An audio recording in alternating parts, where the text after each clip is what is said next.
Здравствуйте, в эфире новости на телеканале Челны ТВ, в студии Валерия Новожилова и коротко о главном. Почти готово. Строители трудятся на последнем неремонтированном участке улицы Шамиля Усманова. Сломанная машинка, скамейка без досок. Челнинцы жалуются на опасную детскую площадку в 22-м комплексе. Половина лета позади, пора задуматься о школе. Сколько стоят сейчас канцтовары и когда нужно их покупать. Челны присоединились ко всероссийской акции «Вода России». Экологи вместе с активистами города вышли на очистку берега Камы от мусора. Велодорожка, тротуар, светодиодное освещение – все это в скором времени появится на улице Шамиля Усманова. По контракту работы должны быть завершены до конца октября этого года. Обновлением заключительного этапа занимаются сотрудники предприятия «Автодорог». Эльмира Гайнудинова оценила ход работ. В этом году капитальный ремонт улицы Шамиля Усманова будет завершен в полном объеме. Обновление объекта проходило поэтапно и в течение нескольких лет. В этом году реконструкция пройдет на отрезке от улицы Академика Королева до проспекта Дружбы народов. Дорожники сделают проезжую часть четырехполосной, по 2 полосы движения в каждую сторону. Также здесь монтируют ливневую канализацию и проведут многие другие виды работ. Капремонт улицы Усманова стартовал еще в 2017 году. С тех пор обновляли объект отрезками. Сейчас на заключительном этапе проводится демонтажная работа. Старый слой асфальта убирают, расширяют проезжую часть. Челнинцы опасались, что под спил пойдут ели и березы. Но дорожники поспешили успокоить. Ни одно дерево не пострадает. Планируем здесь сделать 3-метровый тротуар, конкретно в том месте, где мы сейчас стоим. А между дорогой и рядами деревьев планируется обустроить велодорожку шириной 2 метра, для того, чтобы люди, которые едут на велосипедах, не соприкасались с теми людьми, которые идут по этой небольшой роще. А для автолюбителей дополнительные парковочные места и новое дорожное покрытие. По словам челнинцев, ранее проезжая часть была вся в дырах, поэтому ездить приходилось на минимальной скорости. Я вот сюда езжу, значит, вот стройка здесь идет, на стройку вожу встреч порта, окна. Стекла могли биться, дорога здесь была очень плохая. Приходилось ездить очень тихо, аккуратно. Вот сейчас наконец-то начали делать дорогу. Разбитая была, плохая была. Что еще сказать уж. Очень плачевно было. Даже вот слов нету, плачевно было. Дорога была ужасная. Были выбоины, разбитая была дорога, и передвигаться было такое не очень приятно. Протяженность последнего отрезка улицы Шамиля Усманова всего 800 метров. Ремонтные работы необходимо завершить до 24 октября этого года. Эльмира Гайнудинова, Ленар Султанов, новости Челны ТВ. А сейчас время народных новостей. В 10-м комплексе поселка ГЭС нет пешеходной дорожки. Жалуются местные жители. Они вынуждены ходить по проезжей части или по грязи. Также челнинцы обеспокоены тем, что в ночное время невозможно дозвониться до полиции, в том числе по общему экстренному номеру 112. Гудки идут, а трубку не берут, сетуют горожане. Не могут решить проблему и жители 7-го подъезда дома 5101. Они жалуются на бомжа, который уже на протяжении 10 лет живет на лестничной площадке. В проблеме разбиралась Лилия Хабибянова. Окурки от сигарет, бутылки рядом с мусоропроводом, одежда и обувь. На лестничной клетке между 4-м и 5-м этажами поселился бомж. И уже, по словам челнинцев, живет больше 10 лет. Здесь же спит, ест и справляет нужду. Вышла один раз на работу, он вот здесь сидел на лестничной площадке между 1-м и 2-м этажом, извините, какал. То есть на газетке. А так постоянно запах мочи в подъезде, постоянно вот он иногда в пакетике, видимо, писает, и вот эти пакетики кидает, естественно, и пакетики разрываются. Все мочой воняет вот этот козырек, и весь подъезд постоянно запах от него. По словам жителей, бездомный в подъезде появляется только к вечеру. Как и у всех, у него есть ключи от домофона. Мужчину зовут Абдулкарим Фатхулин. Ему 68 лет. Когда-то он проживал в квартире вместе с женой. Однако пристрастился к алкоголю, супруга не выдержала и выгнала его на улицу, говорят жители. Невыносимо было, невыносимо. Воровал. Он из дома потихоньку пришел, пожрал. Яички вот так на смертельно пожарил, покушал, себя в карман положил. Продал здесь. И все, пришел на ночь, я пришла с работы уставшая, он пришел и начинает издеваться. Ты где-то была, с кем-то была, вот так. Вот так жизнь у нас была. Сколько лет? У бомжа есть родственники, однако они избегают его, говорит бывшая жена. Челнинцы уже не знают, что делать. Писали письма и участковому, и в мэрию. Из приютов мужчина убегает. В подъезде сегодня полная антисанитария. Необходимо обратиться прежде всего в полицию, где участковый полномочий составит на лицо без определенного места жительства протокол в зависимости от того, находится лицо в состоянии опьянения. То есть, когда пришел участковый, либо мелкое хулиганство за нарушение общественного порядка. Кроме того, можно обратиться в управляющую компанию или в Роспотребнадзор с жалобой на антисанитарию в подъезде. Также можно обратиться в жилищную инспекцию. Иных законодательных рычагов привлечь к ответственности гражданина за антисоциальный образ жизни, к сожалению, нет. По словам специалистов, есть еще один вариант. Жители могут обратиться в управление соцзащиты для направления бездомного Центра социальной адаптации для лиц без определенного места жительства «Перекресток». Но есть ли смысл, задаются вопросом челнинцы. Он волероправок. Ему семья не надо, за квартплату не надо. Ему жрать, пить и подраться. Лилия Хабибьянова, Кирилл Хабзей, новости Челны ТВ. Скамейки без досок и машина без руля. Детская площадка возле дома 2215 стала травмоопасной, жалуются жители. Челнинцы просят обновить или отремонтировать игровые элементы. На место выехала Лилия Хабибьянова. Опасно вообще. И это наладом дышит, и это не все где-то оторвут. На днях исчез руль в детской машине. Остался только металлический штырь. Любое резкое движение может обернуться трагедией, говорят жители дома 2215. В вечернее время многие родители выходят с детьми на площадку. Игровые элементы представляют опасность, считают они. Да никто не смотрит, конечно. Просто непонятно. 21 век на дворе. И такая самая, площадь. Видите, какая большая площадь у нас. Здесь вообще можно такую прекрасную площадку сделать. Не знаю. Игровые элементы давно устарели. Это уже ни для кого не секрет. Однако жителей беспокоит то, что никто не обращает на них внимания. Скамейка вовсе осталась без досок. Маленькие дети запросто могут провалиться. На детской площадке многоквартирного дома 2215 силами управляющей компании «Ремжстрой» будет произведена работа по демонтажу аварийной конструкции детского элемента. Это машинка. Срок до 17:00 сегодняшнего дня. Ремонт скамейки мы произведем в понедельник, так как заказаны материалы. По словам специалистов, дом 2215 в следующем году может попасть в республиканскую программу «Наш двор». Тогда для жителей сделают не только новую детскую площадку, но и капитально отремонтируют тротуары и внутриквартальные дороги. Лилия Хабибьянова, Кирилл Хабзей, новости Челны ТВ. Сколько стоит собрать ребенка к школе? Съемочная группа телеканала Челны ТВ решила провести эксперимент. В роли героев материала моя коллега, ведущая новостей Елена Камалова и ее дочь Милана. Они отправились в магазин канцтоваров. Давайте посмотрим, в какую сумму обошлась им покупка.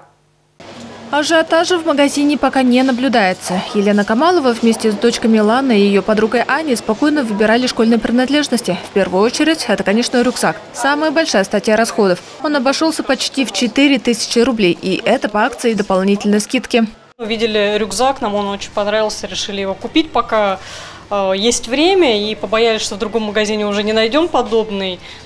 До школы, конечно, время есть, но я не думаю, что будут какие-то распродажи, будет дешевле. Поэтому думаю, что покупать сейчас, что купить чуть позже, особой разницы не будет. А раз все в одном месте нашли, решили заодно уж купить и все остальное. Я в этом году поступаю в 3 класс. Мы купили рюкзак канцтовары, краски, кисточки, тетрадки. В магазине канцтоваров отметили, наплыв покупателей наблюдается последние 10 дней. Но основной поток все же приходится на август. В этом году родители растягивают подготовку к новому учебному сезону. В июне был пик продажи рюкзаков. Сейчас популярными стали покупки тетради, ручек, карандашей. Челнинцы таким образом пытаются сэкономить. Конечно, подорожание произошло, но не критичное, говорят специалисты. В целом школьная корзина подорожала на 13-15%, а весенние прогнозы были, что придется заплатить до 30% больше. Ручки, карандаши, дневники, тут подорожание на 13-15%. А вот что касается тетрадей, даже вот элементарно зеленые тетради, такие привычные, которыми чаще всего пользуются, они подорожали более чем на 30%. Это связано с общим удорожанием белой бумаги. Если раньше зеленая тетрадка стоила 5 рублей 90 копеек, то в этом году на 2 рубля больше. При этом на нее товарная наценка минимальная. Средний чек на школьной принадлежности без портфеля от 2 до 2500 рублей. Если с рюкзаком, то уже придется заплатить от 5000 и выше. Что касается Елены Камаловой, то сегодня она приобрела товары на 7000 рублей с учетом всех акций и скидок. Эльмира Гайнудинова, Ленар Султанов, новости Челны ТВ. А сейчас впереди короткая реклама, не переключайтесь.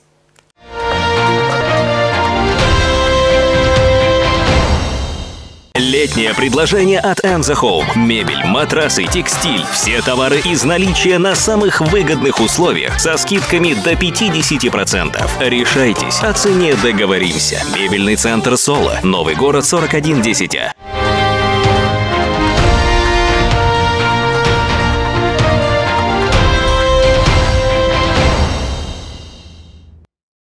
Вы смотрите новости на канале Челны ТВ, и мы продолжаем. Челны присоединились ко всероссийской акции «Вода России». Экологи вместе с активистами города вышли на очистку берега Камы от мусора. Сколько мешков удалось собрать, узнаете в нашем сюжете. 2 десятка мешков. Именно столько мусора собрали экоактивисты всего за час. Место уборки побережья на территории Чалы-Яра. Люди часто приезжают сюда отдохнуть на свежем воздухе. Многие халатно относятся к природе и не убирают за собой отходы, сетуют активисты. Меня всегда волновала проблема экологии. Я узнавала про эту тему. И была на самом деле удивлена, что столько людей также заинтересованы в этом в Татарстане. Потому что я раньше думала, что как бы всем все равно. Собранный мусор не только утилизируют, но и делают из него что-нибудь полезное. Например, стеклянные бутылки превращаются в посуду, в основном в тарелки. Ставишь бутылку в форму, то есть моешь, естественно, очищаешь полностью, ставишь ее в определенную форму и запекаешь при температуре 1000 градусов. Получается такая вот тарелка. Если, например, формы не будет, то тарелка будет вот такая плоская. Это просто вымытая бутылка, так поставленная и запеченная. Благодаря акции «Вода России» с 2017 года экоактивисты собрали более 8 миллионов мешков мусора. Это примерно 67 тысяч КАМАЗов и очистили больше 10 тысяч водоемов. Акция «Вода России» проходит каждый месяц с 1 по 31 число. Это с апреля по ноябрь месяц, пока снег не ляжет. В том году мы вывозили 2 целых КАМАЗа. В этом году, надеемся, меньше будет, что у нас население не так уж ссорит. Поэтому посмотрим в окончании субботника. Челнинские активисты с удовольствием принимают участие во всероссийской акции и теперь будут ждать следующего мероприятия, чтобы вместе отправиться на помощь природе. Руслан Бекмухамедов, Сергей Вильданов, новости Челны ТВ. Был парализован, но смог встать на ноги. Теперь он помогает другим начать ходить. Марат Ильясов после серьезного ДТП оказался парализованным. Но мужчина не сдался. Он создал авторские тренажеры, с помощью которых смог подняться с кровати. А сейчас на его изобретении занимаются другие пациенты, в том числе те, кто проходит реабилитацию в госпитале для ветеранов войн. Не случился инсульт. Инсульт не приговор, в этом уверен Сергей Бодров. В госпитале для ветеранов войн он проходит реабилитацию 2-й раз. И по словам мужчины, его состояние значительно улучшилось. А особенно после занятий на тренажерах. Они предназначены для восстановления пациентов с поражением центральной нервной системы, а также с проблемами опорно-двигательного аппарата. Позанимаешься, легче уже спускаться по лестнице. Сам спускаюсь, сам хожу по коридору. Сергей Бодров проходит реабилитацию на тренажерах, которые создал инвалид первой группы Марат Ильясов. Его жизнь изменилась в 2006 году, когда он получил тяжелую травму шейного отдела позвоночника в результате ДТП. Он прошел все круги ада и на основании своего жизненного опыта, своего, скажем так, восстановления, он создал эти тренажеры. Марат Ильясов был полностью парализован, но благодаря созданным тренажерам он сам смог встать на ноги, а сейчас уже помогает тем пациентам, которые так же, как и он в свое время, учатся ходить заново. Постоянно проходил курсы реабилитации в центрах Татарстана, России, ну и даже в Германии был 3 раза. И везде, где проходил реабилитацию, я испытывал трудности, то есть невозможность выполнения нужной мне амплитуды движений суставов рук-ног, занимаясь на существующих тренажерах. Поэтому Марат Ильясов и занялся разработкой тренажеров, с помощью которых он бы смог выполнять необходимые упражнения. На это потребовалось несколько лет. Первые инвентари были изготовлены кустарным способом, но они позволили улучшить двигательную способность не только самому изобретателю, но и другим пациентам. Марат Ильясов создал 12 различных моделей. За 5 лет на тренажерах позанимались около 3000 пациентов. В течение 3 месяцев с помощью них реабилитируются и пациенты госпиталя для ветеранов войн. Эльмира Гайнудинова, Лейсан Габдрашитова, Ленар Султанов, новости Челны ТВ.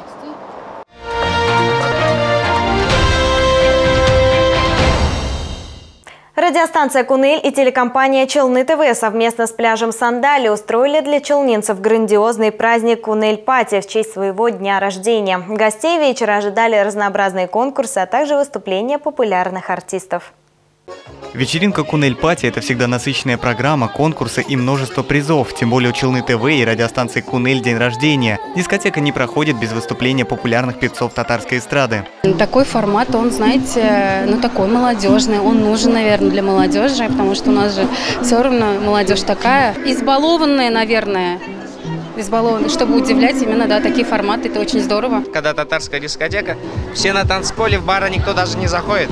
Многие гости вечера впервые побывали на «Кунель-пати», и, по их словам, они и не ожидали такого веселья. Атмосфера вечера надолго отпечатается в их сердцах. Я обычно слушала русские песни, а сейчас прям татарские песни у меня это прям такая отдушина. Артисты все классные, я еще не всех видел. Вот только двое выступило, особенно вот на Ильната Фатхуллина приходили. Сделать вечеринку незабываемой помогли спонсоры. Благодаря им удалось создать насыщенную программу. Набережно-Челнинский филиал университета управления ТИСБИ. Телефон Набережных Челнах 77 2203. Набережно-Челнинский филиал учреждения высшего образования управления ТИСБИ. Шулаев автосалон «Автопрогресс». Продажа, выкуп авто на выгодных условиях. Город Набережные Челны, проспект Казанский, 260.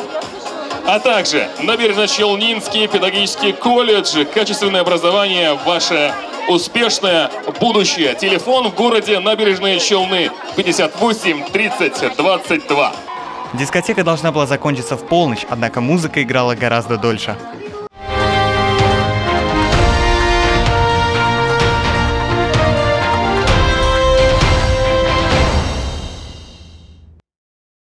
А мы напоминаем, у нас продолжается конкурс «Поздравь телеканал с 30-летием». Пришли нам видео и получи приз. Самое первое, самое креативное, самое необычное поздравление поможет вам выиграть билеты в кино.